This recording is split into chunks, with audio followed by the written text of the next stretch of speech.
Keep going, keep talking. Yeah, that's all right. That's probably better. Don't want to blast people's eardrums out. Yep, you're all happy with that? Yep.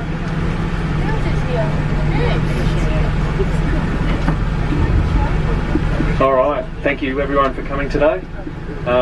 This is a great opportunity to have a first look at the Northern Connector project. We're just going to pull out of the car park here, and where we're located at the moment is the main hub office, where the majority of all the people with all the brains were clicking all the computer buttons and trying to get things happening. And then we'll go and have a look at what all the machines and people did out in the field. I've got a bit of a script here so I don't dribble on too much and annoy everybody. So the first thing that we've got here is our main car park and laydown area, and up here on the right is our concrete batch plant. This batch plant produced the full 175,000 cubic metres of concrete pavement on this project, and that plant can place concrete into the backs of trucks for the pavement at 2 trucks at a time. There's a bit of a fun fact that they're given here. Near 30,000 trucks were loaded with concrete and up to 320 loads a day, and up to 400 tonnes of locally procured cement every day was used on this plant, with, I think, we've got written here, the plant produced a record 1,700 cubic metres in one day. You can come back here and see the concrete paving machines and walk through the pavement area when you get back from this bus. So if you look over to your right, there's that yellow machine and the white one. They both did different jobs, whether it was the main alignment paving or the side alignment.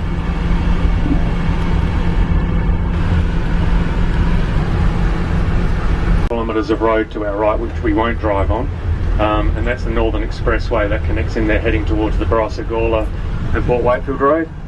And now we're heading southbound on the South Road, and then on the left you'll see shortly there's a little small asphalt section of pathway which is called our shared user path, and that'll connect with the Nexi, the Northern Expressway, Stuart O'Grady Bikeway, and we'll extend the full length of the Northern Connector, and we'll extend all the way through to Port Adelaide. So you'll see that ongoing on the left hand side. We've just gone under the Waterloo Corner Interchange, and we're travelling south under the Waterloo Corner Interchange. This provides access to Port Wakefield Road, Waterloo Corner Road, northbound along Northern Connector, connection to the St Kilda and surrounding areas. And the interesting fact about this job is this project has 10 new bridges, with the largest in the Southern Interchange, and we'll see that when we turn around right at the end.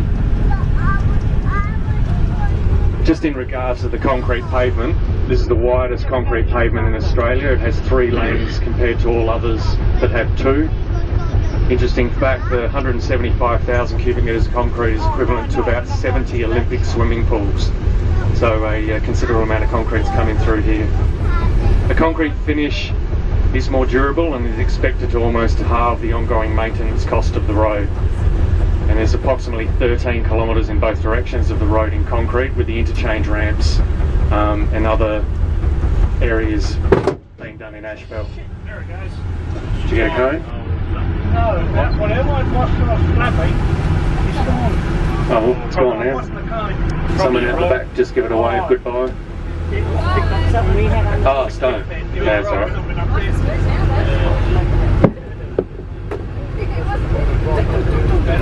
That's better. I thought our concretists didn't do a very good job. There's 2 or 3 large noise rolls through the whole development, some more down at Clive Derby Park, and they're all precast panels. Yeah, we will.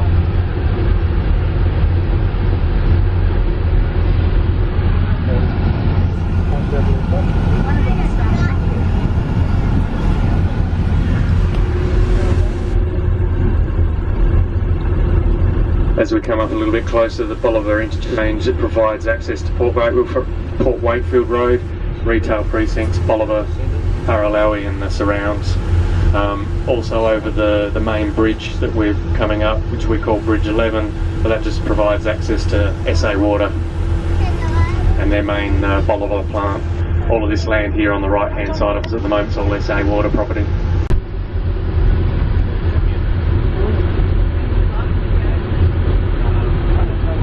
Just a question was asked then, when's the road likely to be open? They're saying mid-March at this time. Yeah, weather dependent. There's a few things they're still trying to finalise. I mean, as you see here, you know, there's wire rope here that still needs to be tensioned. There's still grooving, line marking. It's all the little attribute things at the moment. And as you travel down further south, across the bridges and the salt pan areas, there's a considerable amount more work to do.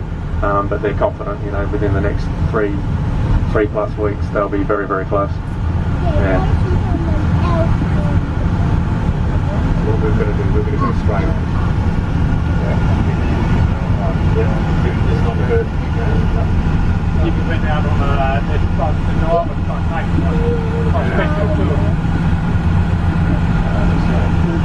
that's Mr. Fox.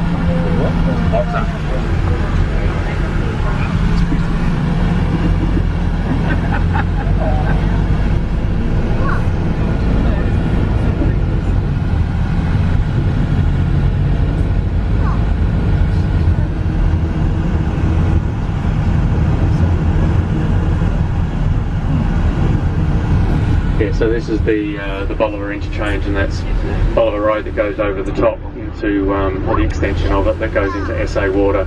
And then if you turn right, you'd be going on the northbound entry. This is another one of the 10 main bridges through the whole project. And then the one on the left we call Bridge 10, and that's the on-ramp entry to southbound. And then OTR and Krispy Kreme's on the left.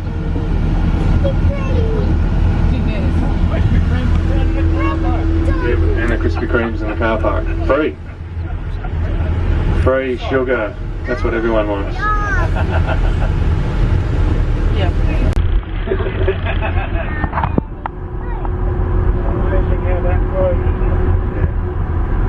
Areas of land, like you can see on the left, were major stockpile areas and laydown areas, and they're progressively all being cleaned up.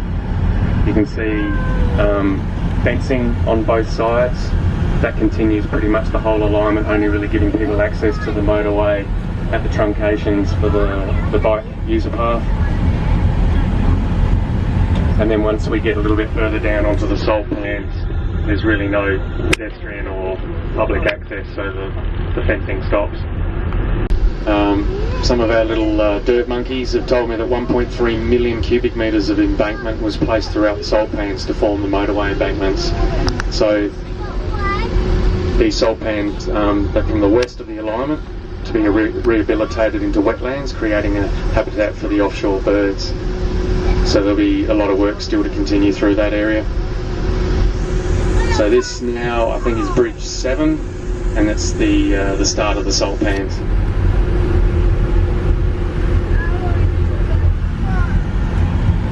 Once we go over the next bridge, that's Bridge 6, that one goes over the mangroves, and that's the largest bridge on the project, and it spans approximately 400 metres. So you can see as we get over this bridge, the landscape really opens up.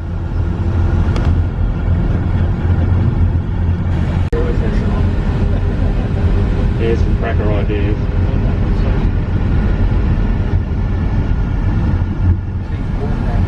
Yeah, it has. Yeah. I don't know how much of the salt is large section. Yeah, that's the one. Yeah.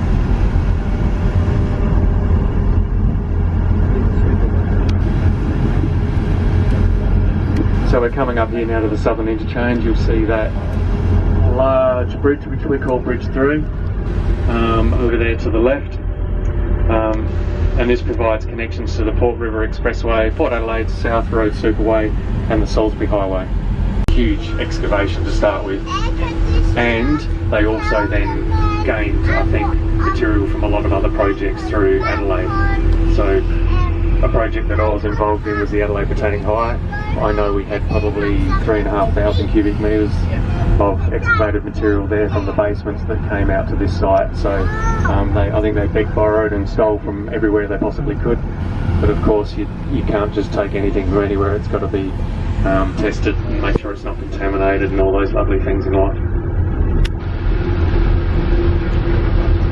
And I think there were large stockpiles up on the northern sections that were left from previous projects, and part of this project was to ensure that those stockpiles were used through here. The bridges being asphalted or having bitumen over the top of them. Nearly all the bridges have asphalt over the top. I think just consistency with the finishes with the on-ramps and the off-ramps, but there are still all a concrete structure. We'll just go up underneath this bridge here and do a turnaround. Yep, someone's broken down.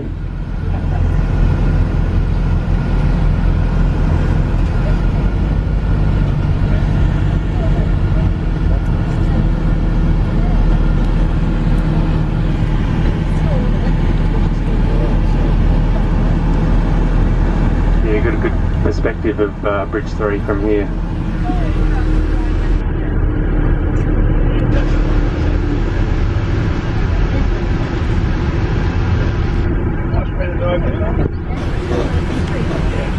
Be careful if you're using your mobile phone. They'll be able to see that what you're reading, I think. On this project, just to get this up and running with the fibre and comms cables, and you'll see a lot of these little green boxes that you see on the right, they're all the smarts behind it, but there's 230 kilometres of either power or comms cable up and down here, which would get you all the way to the Port Pirie to get this thing up and running and live.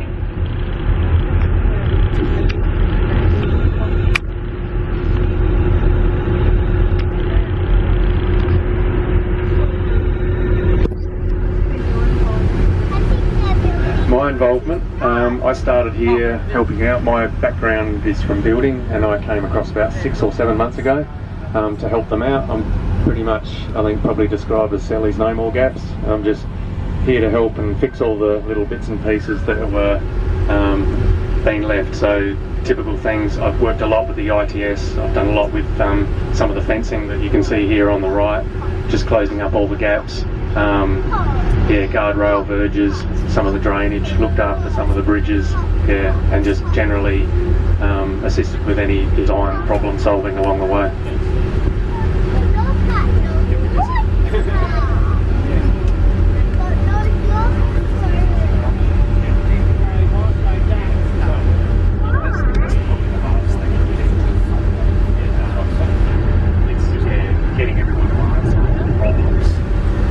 Which is like a rough broom finish. It then gets ground, and that's a really long machine that does that, and you can see that it just sort of takes all the higher sections off. After that it then gets grooved, and I think there's a section, I think they're 15 mils apart and about 4 mil deep, and what that's meant to do is reduce tyre noise and also just improve the rideability and help with water.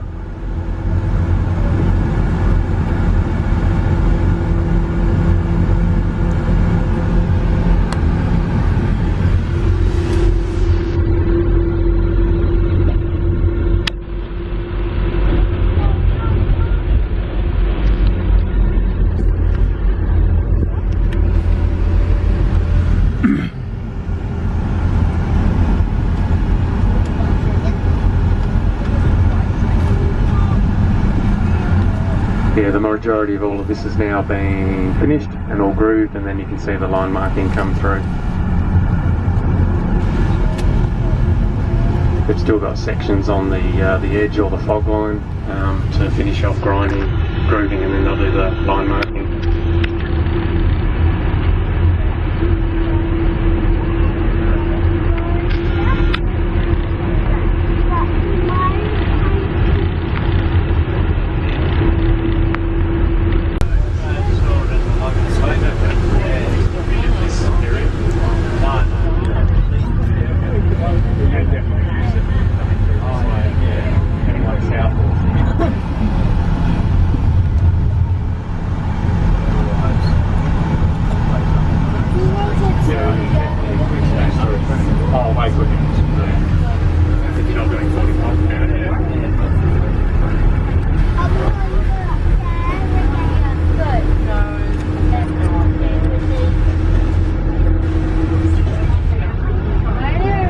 can just see people here on the right hand side.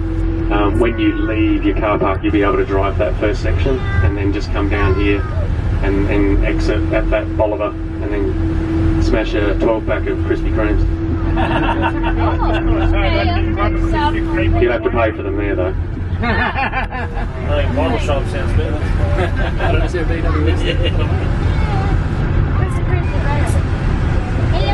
These ones that are just on the top, I think they're only about 20 mil, 20-25. They're basically just forcing or inducing where the cracks need to be.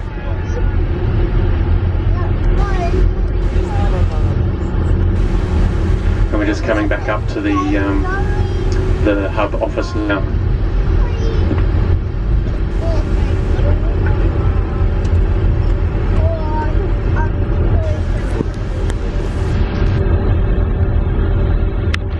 You can see on the right of the road, the road scope, I suppose, extends a lot to protecting some of the residents as well. So that large fence there, you can see there, that colour-bond fence there, that was constructed as part of this project to both provide noise and light mitigation to the property.